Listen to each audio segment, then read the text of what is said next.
Right, ladies and gentlemen, using a new camera, so I hope it's all going to turn out. Just watched a rather interesting video. Sandy, you all know who he is. He's going to do the Ridgeway walk and so forth, and during that he outlined that the reasons he hasn't been successful before is because he suffered with blisters, something I have some knowledge of. So rather than answer a big long-winded or try and explain some experience and how to prevent or treat blisters in text, which I don't do well, I'm just going to dive out and do a quick video. This is very much what obviously for Sandy, but for anybody who has never really, and I'm talking about days upon days upon days, not just going out walking for a day and coming back and that type of stuff, where you have humped a pack on your back for a long time. My providence, my experience, and this is a time served infantry soldier. I served in a rifle regiment. We marched faster and further than anybody else. And care and maintenance of your plates of meat, your feet and your leather personnel carriers was second only to keeping that rifle serviceable and operational. Because if you can't get to a battle, you can't fight it. So military stuff aside, there's a lot of people go out and walk for miles and miles and miles. The whole dynamic changes and changes vastly differently when you put a rucksack on your back. Now, I'm talking about some of the weights I carried would make your eyes water, and mine did at times, okay? But the average bushcrafter is between 40 to 50 pounds. Put this pack on your back with your lovely fitting boots and you've never had a blister and so forth, the whole dynamic, your whole centre of gravity changes vastly. So there's only one way to do that, and that's to get experience, is get out on that pack on your back and, you know, do some walking. But that's another story, okay? Today all I'm going to talk about is what worked for me, both to prevent blisters, keep my feet in good order, keep my feet dry and serviceable. That's a contentious subject because other people will go, oh no, oh no, you don't do it like that, oh I never did it like that. And I tell you what, ladies and gents, everybody's got their own little way. This one worked for me. I trained 4 lots of soldiers, I trained 4 platoons, okay? This experience was always passed on, and I don't know anybody in the armed forces that did anything vastly different to what I'm going to be talking about. So initially, your feet need to be kept clean and dried, showered every day, so forth. And I've got my old glossy, horrible things on. They need to be, your nails need to be kept trimmed and tidy as well. So what I'm going to do now, I'm going to stop the camera, I'm going to have to run in and out. It is raining here, I don't care, I'm going to do this video, but I've had to take the camera just inside of my conservatory. So for the next few minutes, if the sight of feet appall you or make you feel like you want to get sick, best crack on to the next video. So I'm just going to take you through, in slow simple time, how I, as an infantry soldier, took care of my feet and my leather personnel carriers, how I dried my socks, and that is, some people will go, oh that's minging, but other people go, actually, if I'm out in Ulu, that is the only way I'm going to get them feet, socks dry for the next day or the next time I need to change the socks. So obviously next time you're going to be looking at my feet for the majority of this video. Alright ladies and gents, I'll see you in a moment.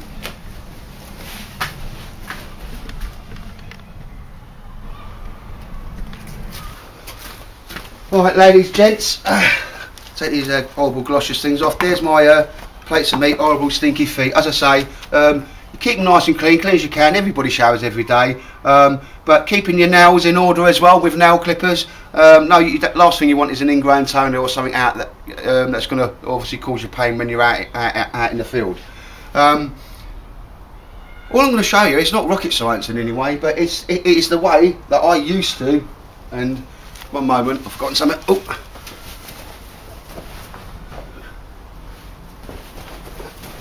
Help keep my feet dry in the field. Sandy's also mentioned, there's something I always did. I'll stick that one there for a moment. That's an army sock. We've all got your preferred socks and ones you get on with. Some people do wool, some people want like a nylon and polyester wool mix and so forth. But that's in our army issue socks from the 90s. And that there is a standard, sort of clean, they've been used a few times, what I call tennis sock. What it has got on the inside is a nice sort of toweling lining. Now these ones work for me. So feet clean and dry. This is Johnson's baby powder. You can use any sort of powder you want. In the army, you used to get unscented powder. It doesn't really matter. What it is the powder powdering of your feet to help absorb the sweat, which will build up, you know, soak your socks, and also the sweat inside your socks and your boots would lead you to get very, very cold feet. Keeping them as dry as possible will help keeping your feet warm. And the easiest way to foot powder your feet is to do this, ladies and gents. Hopefully I'm in shot here. Make sure it's open. Oh, there's that prior preparation and planning. Should have thought of that. But literally, this is a sock I'm going to wear next to my skin. So let's put it inside. See that? I'm not wasted any, and then that's gone in there. So what you've got now then is a nice foot powdered pair of socks. Okay, I have walked across the concrete, so I brush it off, and literally that will go on. And as you can see, look, it's not rocket science. And as Sandy said, a lot of people do. This is how I always used to really get on with it. Okay, other people might have a different way of doing it, but this always kind of worked for me. I did occasionally get blisters, but that was either because of the weight I was carrying, the speed I was carrying it at, and more often the terrain I was going at, or at times, I tell you what, I just didn't have the time nor inclination for operational reasons to actually stop and actually do what I'm going to take you through, caring for your feet. So sometimes, certainly as a soldier, and you may be in a situation where you just have to keep going as well. So anyway, nice foot powdered sock, and I would then pull them both up and go. And I think you can't see that, but inside there now you can see a nice, that will now keep my feet dry and warm. The foot powder helps absorb some of the sweat that's inevitable. On that, okay, it doesn't have to be an army sock. As a civvy, I'll get on with these nice thick sort of woolen socks. So you don't have to go out and purchase army socks. I just swear by these. They're only a real bit of army kit that I didn't change or modify in some way, and that's saying something. Today, these are the boots I'm talking about, but normally, you know, I sort of just leather army boots, and I will, if I remember, just now they come Gore-Tex lined with all types of sorbothane insoles and that type of stuff. But care and maintaining your boots is important as well. I always use dubbing for my field boots, and when I initially got a pair of new boots, first thing I do, and it doesn't work as well because these are all Gore-Tex lined and so forth, but was to fill them up in the bath with, right underneath the tap, each one of them, let the water overflow for maybe 5-6 minutes to totally soak the boot. Yeah, sounds a bit daft doing this, but you know, you're inside and you're in camp. Yeah, then I would empty the boot out with as much water as possible, then stuff like just newspaper all the way in, so the newspaper has a drawing effect of drawing out most of the moisture. Then they would put somebody warm, like somewhere warm, like in a drying room, not underneath a radiator. Don't use heat to dry them because it will just restrict your leather, okay, or any leather that you got on your boots. And then the next day, obviously they'd be white. You know, around here we get like the white patches coming through. You'd give them a good polish up, if that makes sense, and a dubbing, and you'd wear them around camp for the next 3 to 4 days. You know, during that time, the wet leather will mould to your feet across here, and especially there, which isn't brilliant on these boots as it goes. So you're literally moulding them boots to your feet and the way your feet move, and everybody's feet move in a different way, in much the same way as when you see the leather makers, they wet form leather over a knife and it fits like a glove. Well, you can make your boots fit like a glove like that. Okay, again, the boots technology has come on a little bit, a lot. I always used to use the early versions of Dana boots, and we used to send away to America for them. But that's boots covered and boot care, and every time you get a chance, you always polish or dub in your boots. So there's one foot. That was it. Boots on, and tie your boots up. Okay. I've just walked my dogs with these. People wonder why I sort of do this, and you don't need to have a sewing machine to do this, but is to have protection, because when you've got a boot on which comes up to here and you've got your trousers on, okay, and it happens to me even when I'm walking my dog down by the river, that's awful. I've got deep Gore-Tex lined boots and all that type of stuff, socks at the top. The trousers get wet from the dew from the grass, okay, it then soaks up the trousers into, as you can see there, into your sock, and then it convexes down into your sock. So that's why I always have this piece of nylon. Also protects me from the thorns and so forth. Always a good idea if you can do it, but if you're doing any long distance walking, I can't recommend that you wear a pair of gaiters.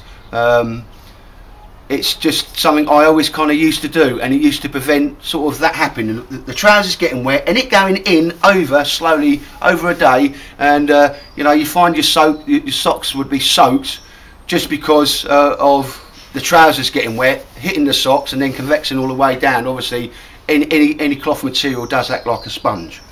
So ladies and gentlemen, so I've now got my boot on. I've got a pair of gaiters on, which will help, okay, and at that point I'm good to go. Now as we're going along, treatment for blisters, everybody's got their own way of doing this, and this is always what worked for me. Once you get what we call a hot spot, and it's got nothing to do with that stupid game show, that means as you're walking you can feel the boot rubbing on the inside. Now I used to have two rub places. One was here underneath the ball of my feet and there, okay. So at that point, you know, and if you're doing a long sort of march, or you're walking from A to B, you can stop, sit on your pack, take your socks off, okay, and do a little bit of what I call field first aid or prevention. Now ideally where the hot spot is, and I'm going to say it's here for the moment, okay, see that little white patch, that's where I can feel the boot rubbing, and I soon know I'm developing a blister there because it's starting to get sore. Don't wait till you get a blister, okay. There's a sanitizer alcohol wipe. I would take the socks off, yeah, give it a wipe down so it's clean, and won't any dirt or sweat won't stop micropore or zinc oxide tape from sticking to it, okay. So I'm just going to bring this forward and show you what this is. Hopefully the camera will focus in for me, bless it. Okay, this is in my medical first aid kit, which is over there in that little Tupperware box.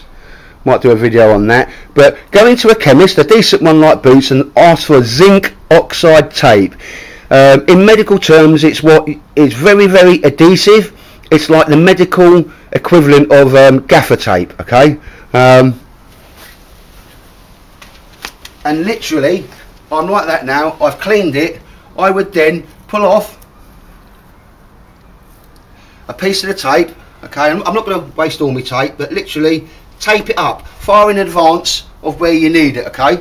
But ladies and gents, something that is quite sticky, okay. So it's zinc oxide tape, yeah. And just for demonstration purposes, I will show you, because I've done this and it does, and it will work if that's all you've got. Here is a piece of Scotch-Brite, gaffer tape, as we know. So just saying, I know I've got a blister there, or a blister coming, or it can be anywhere on your foot. You want a nice little piece like that, clean it, stick the tape on it,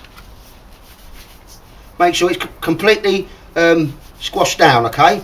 Hence, either wash it or clean it in some way. If you've got an alcohol wipe, absolutely everything, because that takes everything away. So now when I put my socks back on, okay, and I will, if I get a chance, put a bit more foot powder in there. It's very easy to do. Stick it down, give it a shake, okay. And just one thing, I'm no way expecting somebody to carry that size of foot powder about. You decant that into something smaller. And then when my socks go on and my boot comes on, where my boot was rubbing that area, it is now rubbing the tape. Okay, you can do that. Just try that. That's quite. Even with my now, I can very much feel that it actually would become quite painful. But there, I've put another layer of protection on that foot. You must make sure this is, and that's why I say zinc oxide tape. It is the medical equivalent of gaffer tape. It will stick to everything, okay. And then literally, your socks back on, your boot back on. And now you'll be able to go keep going a lot longer. And once you've identified a sore point or a hot spot, you've now protected it, and you'll find that that blister won't or shouldn't develop there. And if over a long trek you need to do that 2 or 3 times, then you do it, okay. Any short stop that you're going to do, anytime you're going to have a brew or just have a pause, don't ignore a hot spot, because, you know, couple of 3 miles later on, guess what, you've got a blister. A few miles certainly on, you've got a very painful blister. A few miles later on, and you're thinking, blimey, why did I start doing this? You know, I must be mental for doing this, because they become very, very painful depending where they are on your feet. Okay, ladies and gents, so that would be literally like that, blister prevention. And with micropore tape, if you have got a blister, okay, some people say burst them, some people say don't. I always used to burst mine with a sterile pin or a surgical stitch cutter that I do keep in here. That's up to the individual what they wanted to do, but I used to get all fluid out of the blister, tape it up and go on. There we go. And I know I haven't put 2 socks on there, it's just that my actual foot is freezing.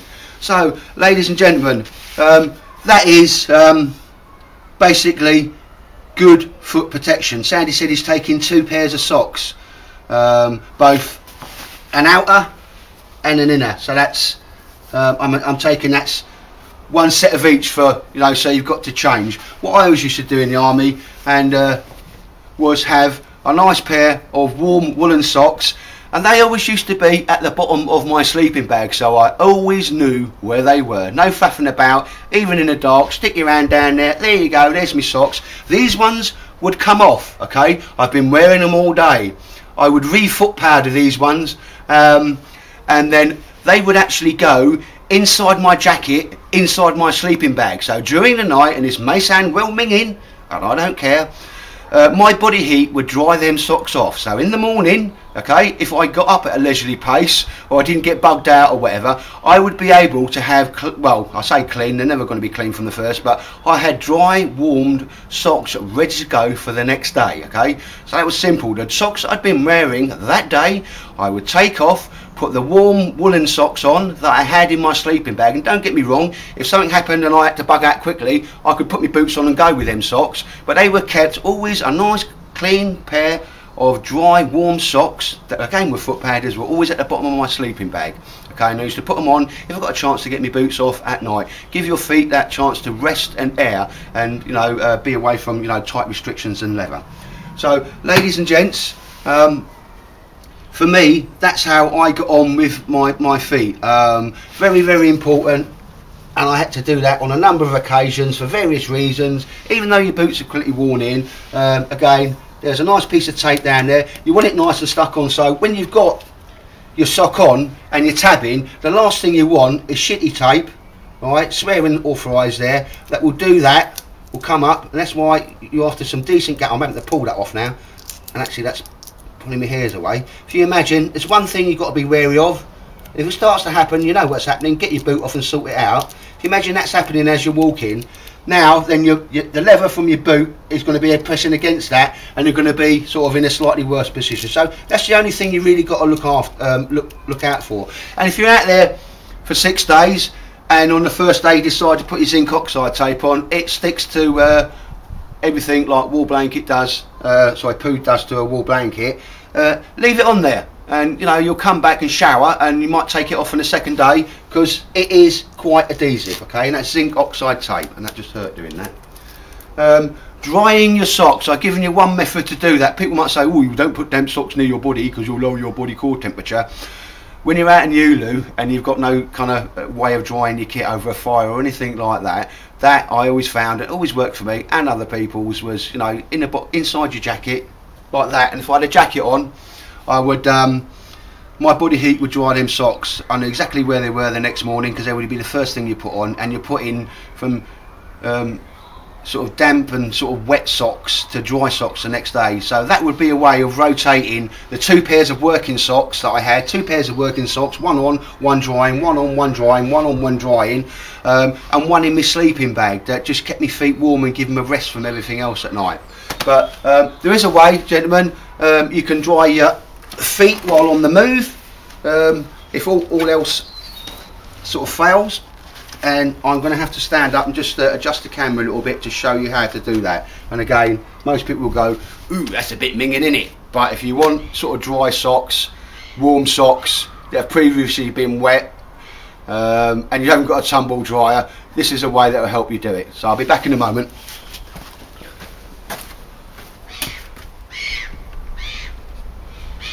Right, ladies, gents,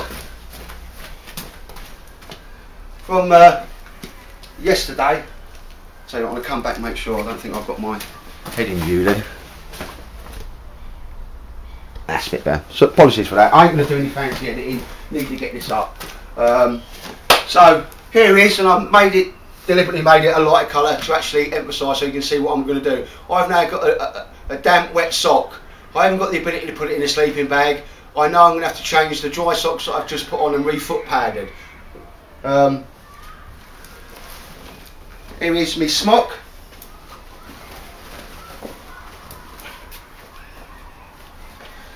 Your preferred jacket, doesn't matter which one it is. There'll be a lot of soldiers going, yeah, I used to do that and it used to be minging, but it was the only way we could get dry socks, okay? Some people say, oh, hang them on the back of your rucksack so the air will dry them. Oh yes, and it starts raining and you've got soaking wet socks, or you just lose them as you're going through the bush and everything snags on them. Ladies and gentlemen, you'll see why I've got well, it's one of the lilac socks, I think it's one of my wife's, doesn't matter which one. Here is a way to dry socks on the move. People go, that's a bit minging. They will be a bit pongy, but you know, you need to man up a little bit, okay? Do you want dry socks to change into? Literally, this is what you used to do.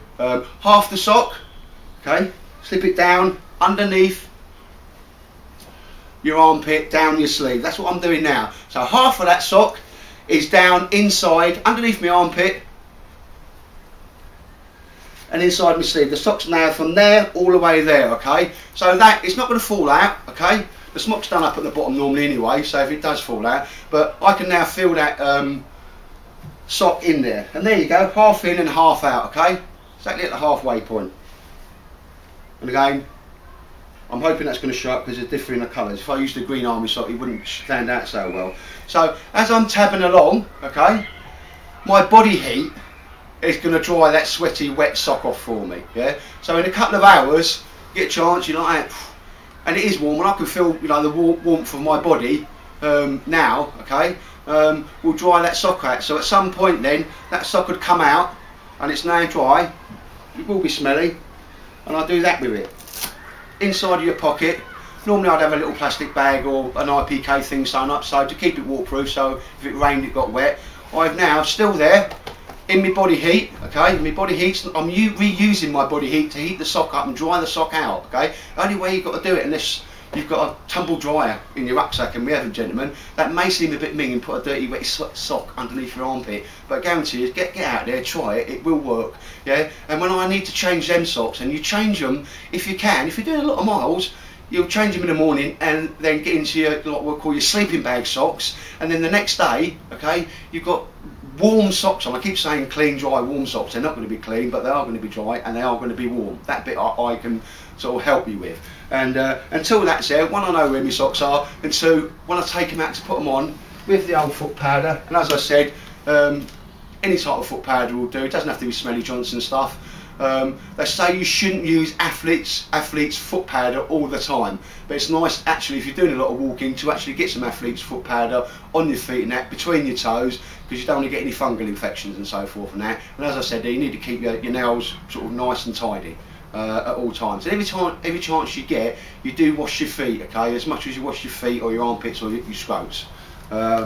So ladies and gentlemen, I'm hoping that's going to make a bit of sense to people. That's just based on experience. You need to keep them socks dry, and when they are wet, minging and a bit sweaty and a bit I would stick them inside your jacket, so I would sleep with them inside there, and inside your sleeping bag my body heat will then dry my socks out for the next day. Prevention, as I've said there, foot powder. I always got on with 2 pairs of socks, and I think a lot of people do. A thinner, I always used to use the white ones with the cotton inside, used to soak up a lot of stuff. The tennis sports sock, and then me Arby's, excuse me, sock over the top.